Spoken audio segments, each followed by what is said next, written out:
গঞ্জের যমুনা নদীর বাম তীরে চলছে অব্যাহত ভাঙন, যাতে বিলীন হয়েছে ফসলি জমি সহ শতাধিক স্থাপনা। জিও ব্যাগ দিয়েও ঠেকানো যাচ্ছে না ভাঙনের তীব্রতা।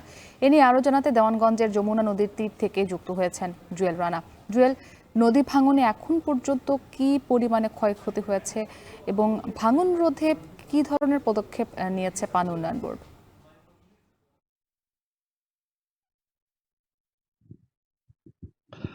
মুক্তি জামালপুরের দেওয়ানগঞ্জের হঠাৎ করেই যমুনার বাম তীরে ভাঙন দেখা দিয়েছে।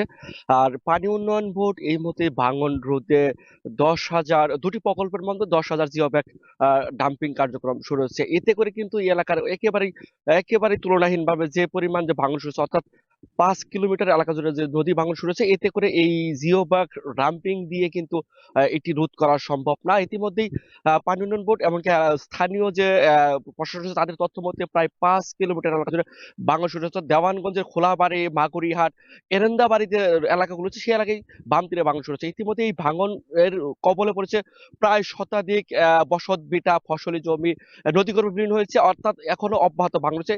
ইতিমধ্যে একটি প্রাথমিক বিদ্যালয় সহ জনগুরুত্বপূর্ণ স্থাপনাগুলো হুমকির মুখে রয়েছে। ওই এলাকার যে স্থানীয় লোকজন রয়েছে, নদী ভাঙন কবলে যারা ক্ষতিগ্রস্ত, তাদের দাবি এখানে জিও ব্যাগ ডাম্পিং দিয়ে এই ভাঙন রোধ করা কখনোই সম্ভব না, যদি এখানে স্থায়ী পাইলিং দেওয়া না হয়। আর এদিকে পানি উন্নয়ন বোর্ডের যে নির্বাহী কর্মকর্তা নকিবুজ্জামান খান, তিনি গণমাধ্যমকে জানিয়েছেন এখানে একটি স্থায়ী বাঁধ নির্মাণের জন্য তারা একটি প্রকল্প মন্ত্রণালয়ে প্রেরণ করেছে। সেখান থেকে পাশ হয়ে এলেই তারা স্থায়ী বাঁধ নির্মাণ প্রকল্পের কাজ শুরু করবে। আরেকটি বিষয়, কৃষকরা যে বিষয়টা জানিয়েছে যে গত 2 দশক ধরে এই দেওয়ানগঞ্জের খোলাবাড়ি, এরেন্দাবাড়ি যে গ্রাম রয়েছে, প্রায় অর্ধ শতাধিক গ্রাম এই নদীগর্ভে বিলীন হয়েছে, সেটি এখনো অব্যাহত রয়েছে। অর্থাৎ সামনে বর্ষা মৌসুম শুরু হলে সেটা আরো ভাঙন শুরু হবে।